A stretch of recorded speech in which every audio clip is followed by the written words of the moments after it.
Bienvenidos todos a Audio Lectura Cristiana. En esta ocasión leeremos Caminando en la Luz, como Dios es Luz, por Arthur Pink, de 1886 a 1951. Pero si andamos en luz, como Él es en luz, tenemos comunión unos con otros, y la sangre de Jesucristo su Hijo nos limpia de todo pecado. El versículo que nos ocupa, especialmente su parte final, es probablemente el más conocido y el más citado de toda la epístola. Sin embargo, nuestra familiaridad con su lenguaje no es prueba de que entendamos correctamente su significado, y menos aún de que no requiera un estudio cuidadoso ni una reflexión en oración. Solo cuando examinamos detenidamente sus términos y la relación de una cláusula con otra, descubrimos que el versículo no es tan obvio y sencillo como pensábamos. Al examinarlo lenta y cuidadosamente, surgen las siguientes preguntas que requieren una respuesta. ¿Por qué se hace esta afirmación en forma hipotética? Pero sí, ¿qué significa caminar en la luz? ¿Cómo debemos entender la amplificación como Él es en la luz? ¿Quién es el uno con el otro entre quienes hay comunión? La limpieza aquí es judicial o experimental, o incluye tanto la justificación como la santificación. El tiempo presente limpia nos obliga a considerarlo como un proceso. ¿Cuál es la relación exacta de la cláusula final con las precedentes? ¿La limpieza está condicionada a que andemos en la luz? Para cualquier lector atento, debería ser obvio que varias de estas preguntas solo pueden responderse satisfactoriamente si se reflexiona sobre los dos versículos que preceden inmediatamente a nuestro texto. Si se los separa de ellos, es probable que entendamos mal tanto su fuerza como sus términos. Por lo tanto, los citaremos. Este es el mensaje que hemos oído de Él, y os anunciamos, Dios es luz, y no hay ningunas tinieblas en Él. Si decimos que tenemos comunión con Él y andamos en tinieblas, mentimos y no practicamos la verdad. Pero si andamos en luz, como Él está en luz, tenemos comunión unos con otros, y la sangre de Jesucristo su Hijo nos limpia de todo pecado. Estos tres versículos son, a su vez, una ampliación de nuestra comunión verdaderamente es con el Padre y con su Hijo Jesucristo. Versículo 3. Allí se enuncia el hecho general. Aquí se entran en detalles. Primero, se describe la naturaleza o carácter esencial de aquel con quien se disfruta de la comunión. Luego se nos muestra el carácter de aquellos que están privados de tal privilegio. Aquí se nos informa quiénes son los que tienen comunión con Dios y cómo se establece y se mantiene esa comunión. Tal es la excelencia trascendente de Dios que nadie puede conversar o tener comunión con Él, excepto aquellos que son participantes de su naturaleza y están siendo conformados a su santa imagen. Por lo tanto, si nuestra conversación es en tinieblas, si nos revolcamos en el fango de la lujuria indómita y no mortificada, cualquiera que sea nuestra profesión evangélica, o como quiera que nos imaginemos que entramos en comunión con el Padre por medio del mediador, no es más que una imaginación mentirosa. Porque ¿cómo puede haber comunión entre dos naturalezas tan diferentes, entre la luz y la oscuridad, la pureza y la impureza, el cielo y el infierno, Dios y el diablo? Pero si nuestra conversación, manera de vida, es conforme a los preceptos del Evangelio, entonces tenemos comunión con Él. He aquí entonces la razón por la que el versículo 7 comienza con la palabra pero, porque presenta un contraste con los descritos en el versículo anterior. Aquí también está la respuesta a nuestra primera pregunta. Ambos versículos están precedidos por un sí, porque lo que se pretende es poner a prueba la profesión. En el primero, se demuestra que no tiene valor, que es falsa. En el segundo, que es genuina y válida. Cada lector debería medirse honestamente con ello. Los caracteres particulares que se contrastan entre sí en los versículos 6 y 7 son los mismos a los que se refiere Cristo en Juan 3:19 al 21. Hacedores de maldad que odian la luz, hacedores de verdad que la reciben con agrado. Con estos últimos hay una concordancia entre la profesión y la actuación, con todas sus benditas consecuencias. En el contexto, el apóstol habla de la comunión con Dios. Ahora bien, no podemos tener comunión con Dios hasta que seamos reconciliados con Él por Cristo, y nadie puede ser considerado como reconciliado con Él por Cristo, excepto aquellos que se esfuerzan por conformarse a Dios en pureza y santidad. El hipócrita es expuesto y condenado. El verdadero cristiano es identificado y confirmado. Él proporciona evidencia de que está en comunión con Dios y tiene un interés salvador en la sangre purificadora de Cristo, y eso por el carácter de su andar. Así, el sí se usa en nuestro versículo actual, como en el anterior, para fundamentar la verdad contenida en la afirmación. Lejos de debilitar la afirmación o hacerla dudosa, la hace más positiva e inequívoca. Por eso, en lugar de decir vosotros, el apóstol empleó nosotros, incluyéndose así a sí mismo. No se puede caminar con Dios, que es luz, a menos que renunciemos y evitemos todo camino falso, y caminemos en la verdad, en la luz de ella, y bajo la sagrada energía de la misma. En cuanto a la segunda pregunta, ¿qué significa andar en la luz? No es necesario que nos explayemos sobre esto, ya que en la última ocasión nos adentramos de lleno en el tema de andar en tinieblas. En primer lugar, presupone necesariamente la regeneración, porque ciertamente no se puede andar en la luz a menos que primero se esté en la luz, y nadie lo está hasta que nace de nuevo. Entonces son llamados eficazmente y llevados de las tinieblas a la luz admirable de Dios. Primera de Pedro 2:9. Entonces son hechos luz en el Señor. Efesios 5:8. Y por eso se dice de ellos: todos vosotros sois hijos de luz e hijos del día. No somos de la noche ni de las tinieblas. Primera de Tesalonicenses 5:5. Pero en segundo lugar, dan prueba de esto al actuar en consecuencia, tal como los que son tinieblas aman las tinieblas, andan en las tinieblas y producen las obras infructuosas de las tinieblas. Efesios 5:11. Así pues, andar en la luz implica mucho más que la esfera en la que vive el creyente, es decir, la manera en que se conduce allí. No solo está en la luz posicionalmente, sino que anda en ella prácticamente. En otras palabras, su conducta externa refleja su condición interna. Así como su carácter corresponde a la naturaleza de Dios, así también su carácter se manifiesta por su conducta. El árbol se conoce por sus frutos. Hay una luz hacia la cual el cristiano camina. El reino de la gloria sin nubes. Proverbios 4:18 y Colosenses 1:12. Hay una luz por la cual camina, la de la palabra de Dios. Salmos 119:105 y Proverbios 6:23. También hay una luz en la cual camina, el camino de la santidad. Juan 8:12. Andar no connota un paso ocasional, sino un curso habitual. El andar de una persona es una expresión figurativa que significa el tenor general de su vida.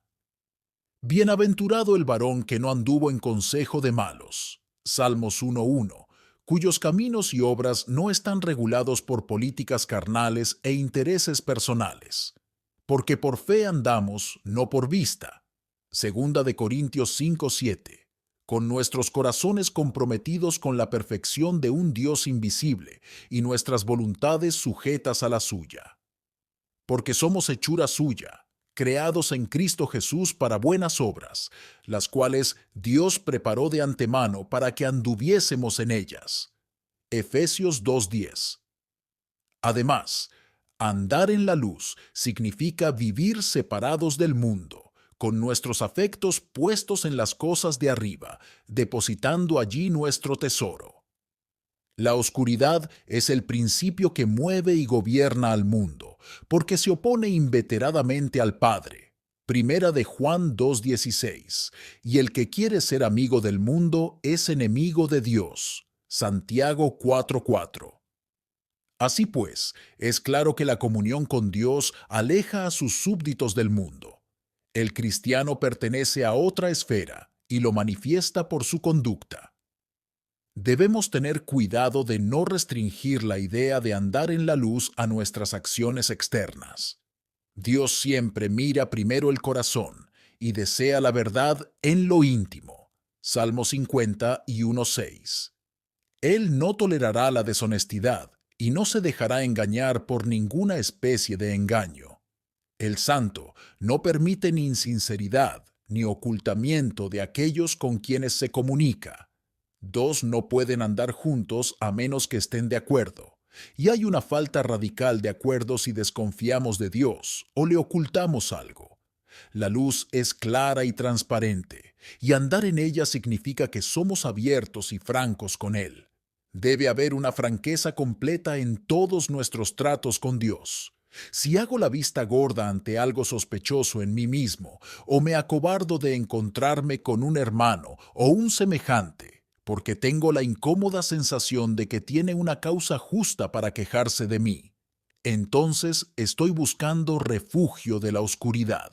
Pero si deseo sinceramente que mis pecados secretos me sean descubiertos, si me mido diariamente con la pura verdad de Dios y me juzgo a la luz de su santidad, si oro sinceramente. Examíname, oh Dios, y conoce mi corazón. Pruébame y conoce mis pensamientos. Y ve si hay en mí camino de perversidad, y guíame en el camino eterno. Salmo 139, 23 al 24. Entonces amo verdaderamente la luz y odio todas las farsas. Pero si andamos en luz, como Él está en luz. El apóstol explica lo que pretende en la primera cláusula, sacando una ilustración de aquel que es luz y habita en eterna pureza y gloria. El mismo modelo nos lo presenta aquí el apóstol como su maestro, puesto delante de él y de sus compañeros. Sed pues vosotros perfectos, como vuestro Padre que está en los cielos es perfecto. Mateo 5:48. Nada menos que la perfección absoluta es el estándar al que siempre debemos aspirar. Pero ¿no habla nuestro versículo actual de algo más que un objetivo, incluso una realización real? Ciertamente. Sin embargo, se trata de semejanza y no de igualdad, o más bien, no de igualdad en grado. Como Trapp lo expresó también, andamos en la luz como Dios está en la luz por calidad, pero no por igualdad. De hecho, estamos siendo conformados a su imagen y llevamos su semejanza, pero estamos muy lejos de su estatura.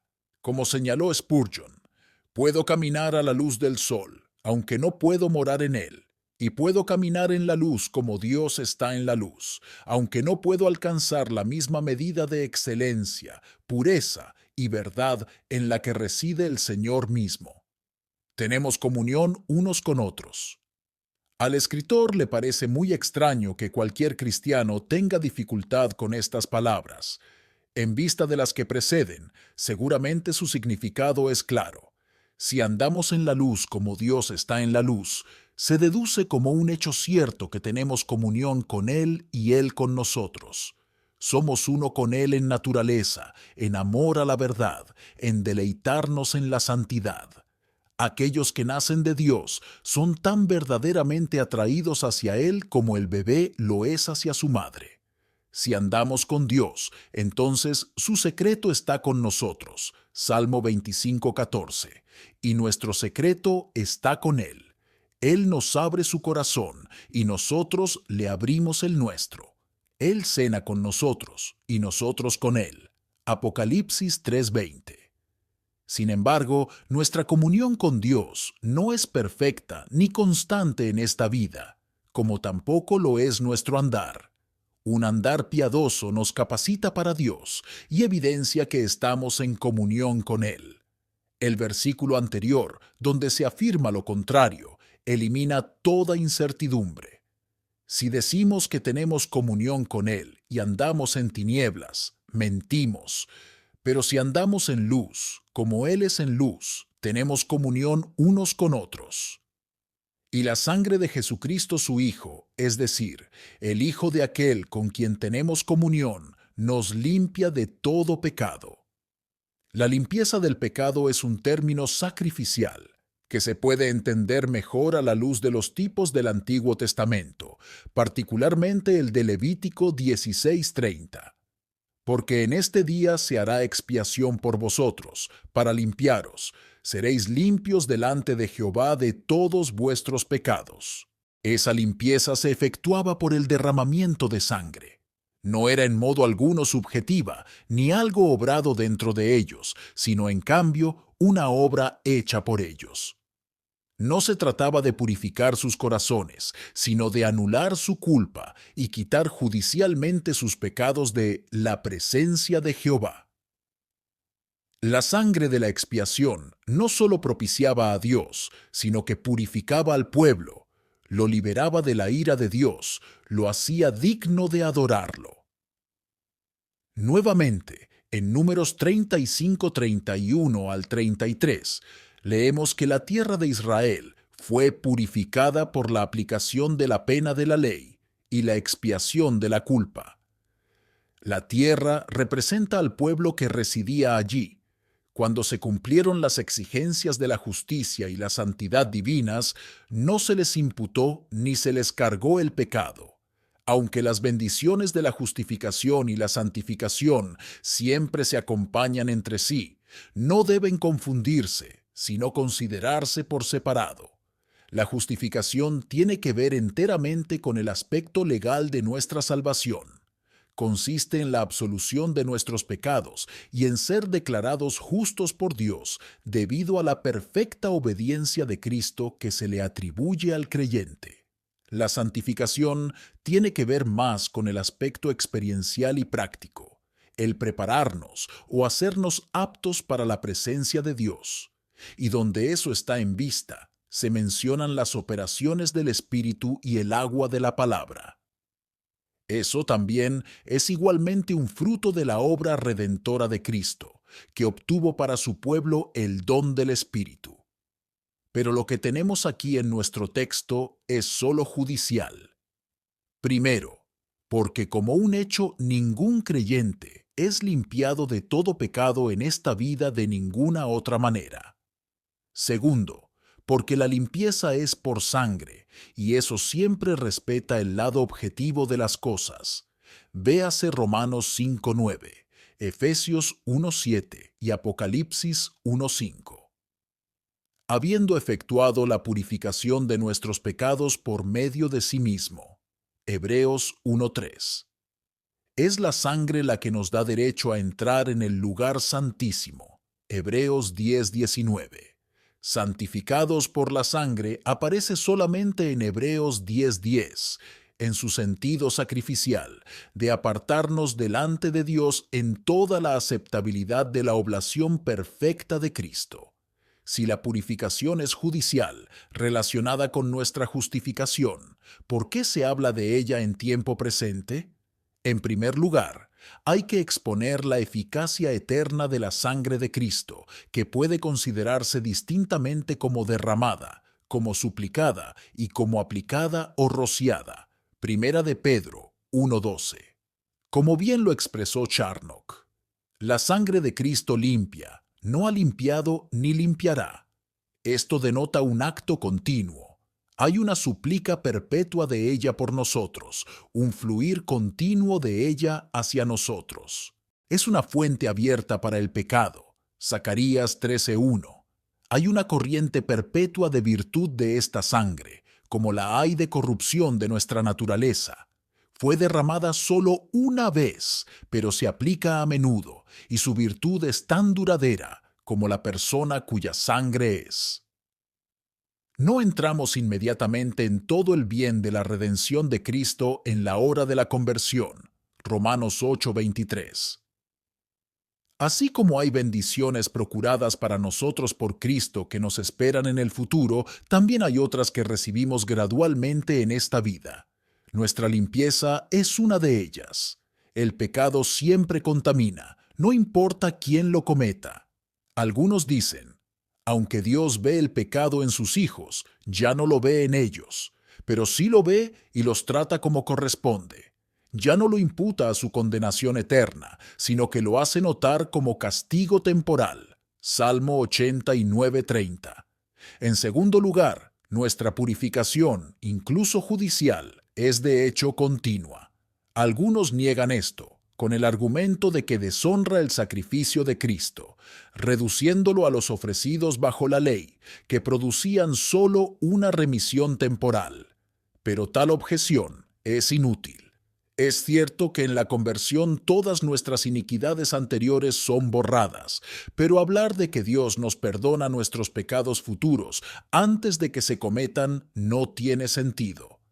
Perdonándoos todos los pecados, Colosenses 2:13, es citado por estos antinomianos, pero eso se refiere a todos los pecadores anteriores a la conversión, o como los llama Segunda de Pedro 1:9, limpiados de sus antiguos pecados. Hasta que se cometan nuevos pecados, no se acumula más culpa y por lo tanto no se puede eliminar hasta que esté presente. No diremos nada más sobre este punto ahora, ya que se nos presentará de nuevo cuando consideremos el versículo 9. Más bien, agradezcamos a Dios que la sangre purificadora esté siempre disponible para las criaturas pecadoras y pidamos su perdón en todas nuestras aproximaciones a Él. La sangre de Cristo es llamada un camino nuevo en Hebreos 10:20 y la palabra significa recién inmolado, tan apropiada para nosotros hoy como cuando fue derramada en la cruz. Al abordar la segunda mitad de nuestro versículo, el honesto Spurgeon dijo: «Me he visto obligado a recurrir a este texto, y sin embargo le he tenido miedo». Después de señalar que muy a menudo se lo había tratado fuera de contexto, agregó lo siguiente: «Creo que es esencial para el ministerio cristiano no escoger pasajes de la palabra de Dios y sacarlos del contexto, sino tomarlos tal como son. La palabra de Dios debe tomarse como Dios la dice. No tenemos derecho a dividir al Hijo viviente de la verdad divina y separar la segunda mitad de nuestro versículo de la primera mitad, o distorsionarlo para que signifique algo distinto de lo que significa. Según el texto, el perdón especial del pecado es el privilegio peculiar de quienes caminan en la luz como Dios está en la luz. Pero no es el privilegio de nadie más. Solo aquellos que han sido llevados por la gracia divina de un estado de naturaleza a un estado de gracia y caminan en la luz, pueden reclamar la posesión de la limpieza perfecta por medio de la sangre de Cristo. Manton también dudó al determinar si nuestro andar en la luz es una evidencia de un interés salvador en la sangre de Cristo o es necesario para ello, y declaró: «Es mejor decir que es a la vez una señal y una condición, sin la cual no podemos obtener el beneficio de la muerte de Cristo. Pero la primera condición es la fe. Luego, el amor y la santidad para continuar nuestro interés en este privilegio». En los primeros 3 versículos, Juan testificó que los apóstoles tenían comunión con el Padre y con su Hijo, y declaró esto para que vosotros también tengáis comunión con nosotros. Pero ¿quiénes son esos vosotros? Los hijos de Dios, aquellos redimidos por Cristo. Pero ¿cómo se los debe identificar? En los versículos 6 y 7 nos dice: «No todo aquel que profesa participar de este privilegio, sino aquellos cuya práctica concuerda con su profesión». Así, a la luz clara de todo el contexto, el primer designio de Juan al vincular aquí el andar en la luz y la limpieza por la sangre es asegurar los corazones de los creyentes. Ellos pueden conocer su interés en esto último por sus esfuerzos sinceros en pos de una sujeción más constante a la verdad y una comunión más estrecha con Dios. Como dijo Charnock, la comunión mutua entre Dios y nosotros es una prueba cierta de que estamos interesados en la virtud expiatoria de la sangre de Cristo. En segundo lugar, tiene como propósito humillarnos. El hecho de que andemos separados del mundo y disfrutemos de la comunión con Dios no es motivo de jactancia, porque son imposibles sin el sacrificio de Cristo. Se los debemos a su sangre, y aquí se nos recuerda que dependemos completamente de ella. Pero, en tercer lugar, la segunda mitad del versículo se presenta para nuestra instrucción. No se dice nada acerca de la experiencia cristiana como un medio de limpieza. ¿Qué, dice alguien, no implican eso las primeras oraciones del versículo? Seguramente no. Si ando en la luz como Dios está en la luz, ¿qué entonces? Mi andar en la luz quita mis pecados. De ninguna manera. Soy tan pecador en la luz como en la oscuridad, si me fuera posible estar en la luz sin primero ser lavado en la sangre. Bueno, pero tenemos comunión con Dios. ¿Y eso no quita el pecado? Amados, no me malinterpreten. Ningún hombre puede tener comunión con Dios a menos que el pecado sea quitado. Pero su comunión con Dios no quita su pecado, de ninguna manera. Todo el proceso de la eliminación del pecado está aquí. La sangre de Jesucristo, el Hijo de Dios, nos limpia de todo pecado. Repito, ni nuestro andar en la luz ni el tener comunión con Dios nos limpian del pecado. Estos van con la limpieza, pero no tienen conexión como causa y resultado. Spurgeon.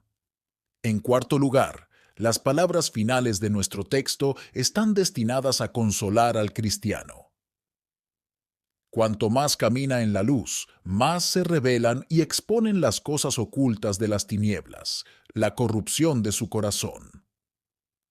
Cuanto más pecador llega a percibirse, más aprecia la sangre expiatoria y purificadora de Cristo, y más plenamente descansa su alma en su suficiencia y aboga por sus virtudes ante Dios.